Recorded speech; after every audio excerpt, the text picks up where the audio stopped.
In this video I'm going to show you how to get started on our program 10, which is to apply a template to a couple of functions. So in your Canvas page you already have this document that has the functions in there. So the first step is just to go ahead and grab the functions out of the document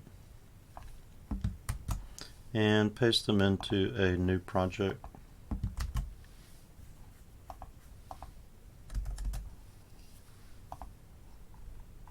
So you'll want the bubble sort function, you'll want this print vector function,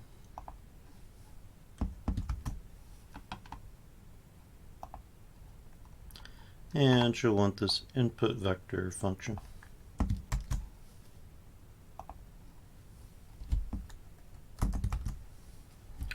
Then add to this just your usual main, or insert this above your usual main.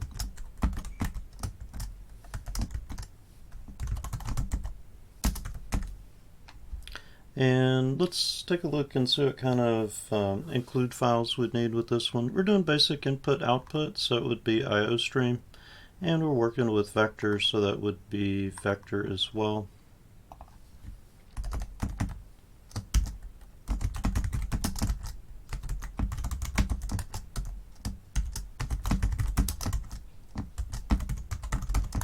And then the first step is just to run it and make for sure that everything came over, and if there's any symbols that got changed or anything like that from Word, like double quotes went to fancy quotes or something, or if Word substituted in any unusual characters for returns, you'd see it here in as a compile error. So it compiled and ran.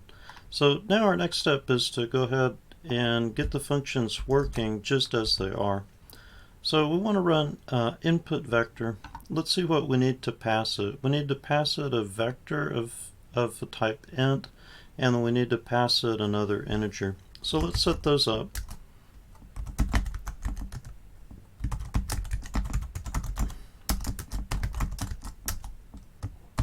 Just call it vector v. And then let's run that function. So this would be input vector, and then we're going to pass it v. I'm just looking up here to see what it should be sent, and we'll pass it temp.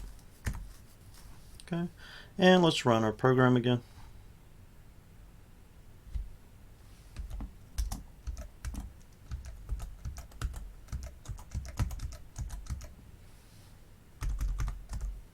And it looks like our program's working.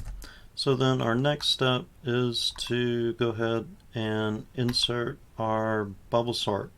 So here's our bubble sort function. It's expecting a vector and an integer.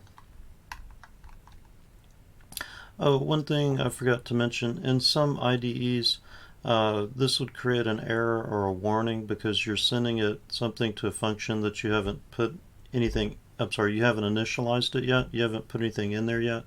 So if you do get that error or warning, you can just set that value equal to 0 up here so that it's initialized.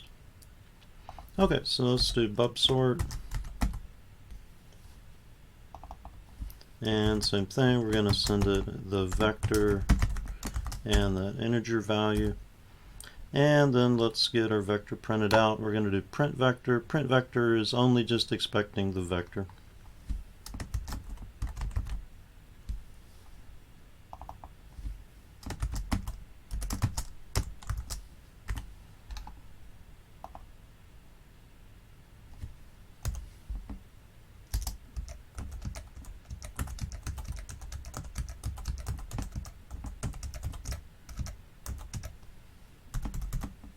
Oops. And so let's just double check that it's working. I typed in a single 1. We got a single 1 out. We've got 1, 2, 3, 4, 5 2s. 1, 2, 3, 4, 5 2s. We've got the 1, 3. We've got the 1, 4, the 1, 5, 24, and the 52. So it looks like it's taking all the values and it's working correctly. So the idea is that we have these functions, but they're set up to where they're only going to be able to work with int. We want to make these be more general than working with just int, so we're going to apply a template here. So before each statement, you'll need this template.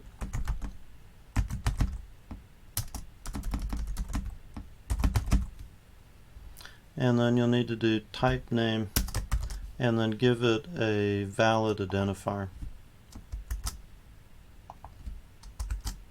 And then where you had int in here, then you'd replace that with t.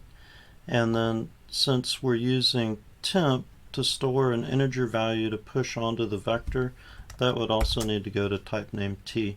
Then take a look at the rest of your function and see if the rest of your function has anything else that would need to change type. In this case, we don't have any other variables in there, so we're in good shape.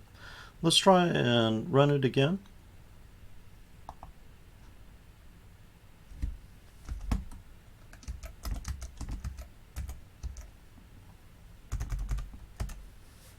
And it's working again.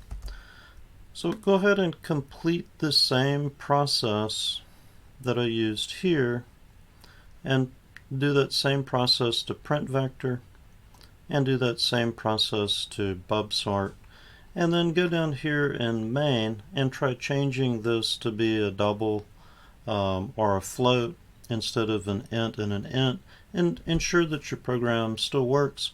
Run a couple of test cases, and then that's really all that you have to do for this program 10. The idea with program 10 is just to get you a little bit of experience with template, but I know that you're also going to be working on your projects during this week, so I didn't want to give you a long program. Thanks for watching.